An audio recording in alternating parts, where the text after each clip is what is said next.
I am so excited to be here with everyone today and have the opportunity to introduce and speak in support of our first decision point, which is Resolution 1.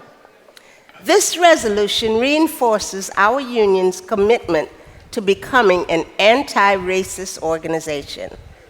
But it doesn't stop there. It puts forward an action plan to fight for racial equality. Let me tell you why all of this matters so much and why I am so proud of our union's commitment to justice. In the United States of America today, we all live in the shadow of inequality.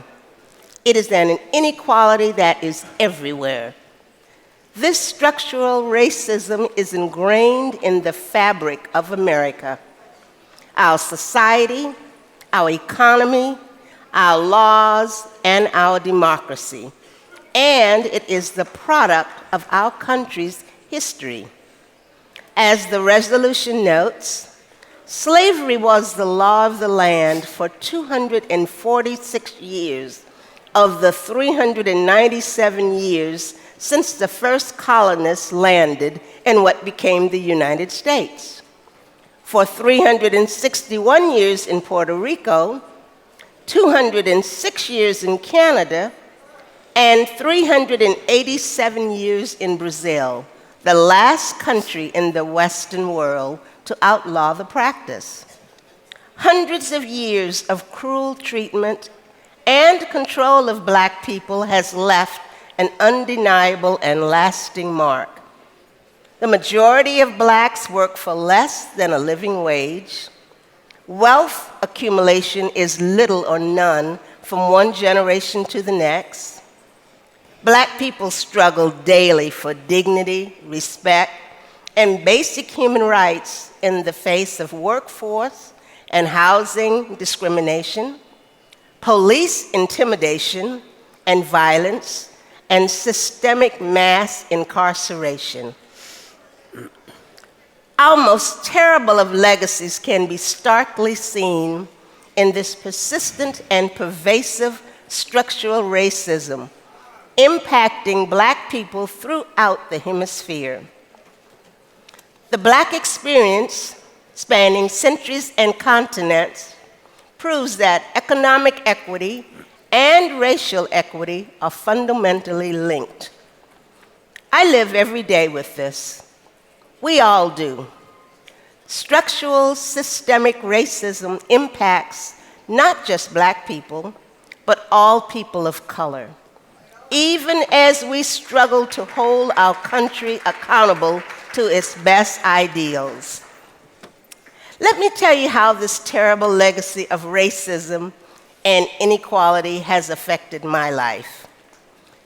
The experience that I'm going to share with you is probably not the worst racial discrimination experience I've had, but it's one that has stuck with me for most of my life.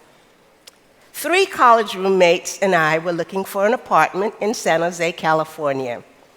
We'd visited several apartments, and when we got there, all the vacancies were filled, even though the vacancy sign was still on the lawn.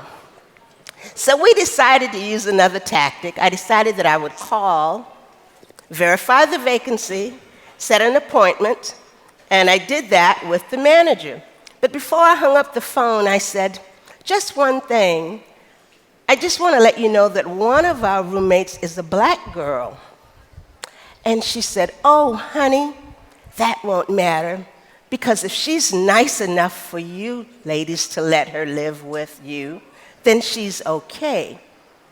I just wouldn't want to rent an apartment. Don't want to have an apartment full of them, because when that happens, that attracts those Black boys who start hanging around in packs like dogs. You know what I mean? I said, yes, I certainly do. So we went to the appointment. 4 Black girls got out of the car. The manager was sitting in front of the manager's apartment waiting for us. I went up and introduced myself. Her face turned beet red. She went back in the apartment, slammed the door. So needless to say, we didn't get that apartment. But that day, I was full of feelings: frustration, disappointment, sadness, but mainly anger. I think about that experience often, especially when I remember my proud, hardworking black father who raised and provided college educations for 6 black children. When I see the face of my loving black husband, my wonderful black son, and my 2 beautiful, smart grandsons, and know that there are people out there that think of them as wild dogs. I could be angry every day, but if I did so, that would let them win. I channeled my anger into positive action and started fighting for my rights, your rights, and for everything that I know that we deserve. And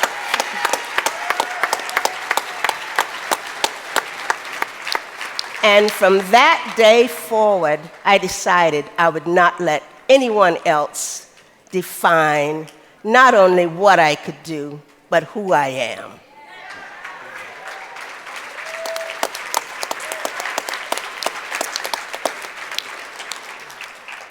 I mentioned earlier that part of this resolution involves specific actions, things we and our union can do now. I'm joined up here with our sister, Kim Evon, and she's going to take us through what this resolution calls for us to commit to in this struggle. Kim? Before I get started, I'm going to take a moment of privilege, and I want to honor the power of Carmen's truth that she shared with us all in this room. It's not easy to talk about something that's so full of pain. Yeah. But at the same time, what I love about you, to stand next to you, is it's so full of promise. And I want to really honor Carmen by recognizing one simple thing. This is a problem that is bigger than any one of us. It is bigger than our union. And at the end of the day, it starts with each of us. I stand here as a white woman.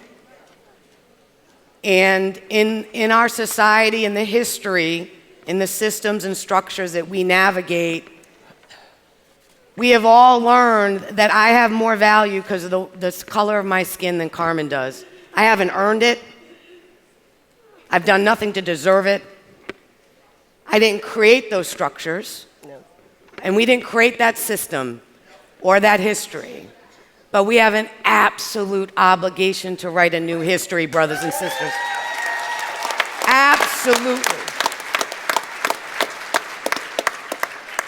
And if my life as a white woman is hard, it's because we have allowed this country to let every black man, woman, and child's life be hard. All of us. An injustice to one is an injustice to all. Have you heard of that? All right. Well, we got to unroot the biggest injustice in the history of this country, and that's racism. And we are being called to do that, sisters and brothers. Today, our economic system reflects the worst of this legacy. Profitable corporations are booming off the backs of workers. Millions still don't have any wages, benefits, a quality of life. And so we are being called in this first bold action to resolve ourselves to being part of being an anti-racist organization. Resolution 1 covers the following. This is the story that we want to tell and the action we want to take. that at the center, we have to understand how racism has impacted every single one of our members. Black, brown, API, white, indigenous. We have to understand how racism has impacted all of us.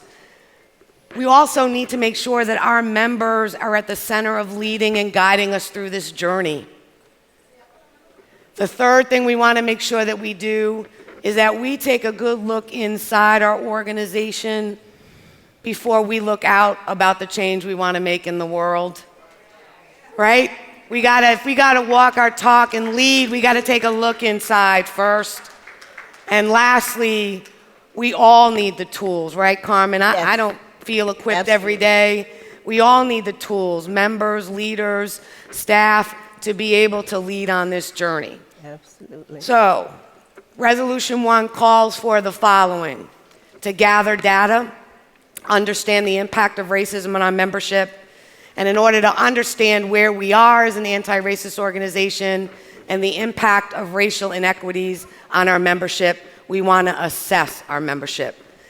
We want to collect data of our membership via a survey on racial justice at this SEIU Local 2015 convention and during our chapter meetings. Racial Justice Member Committee. To analyze and determine next steps based on member survey data, we will create a Racial Justice Member Committee. This committee will be established using the lens of equity. The third part of this resolution calls for an internal review of policies and procedures. The local will do a thorough review into our internal policies and procedures in the areas of hiring, staff development, and vendors to assess that we are acting as an anti-racist organization. Based on that assessment, a set of recommendations will be made to the officers for review and approval. Education and training. All staff and executive board members will participate in an introductory workshop regarding our work to be an anti-racist organization, and racial justice will be embedded in all training and educational workshops.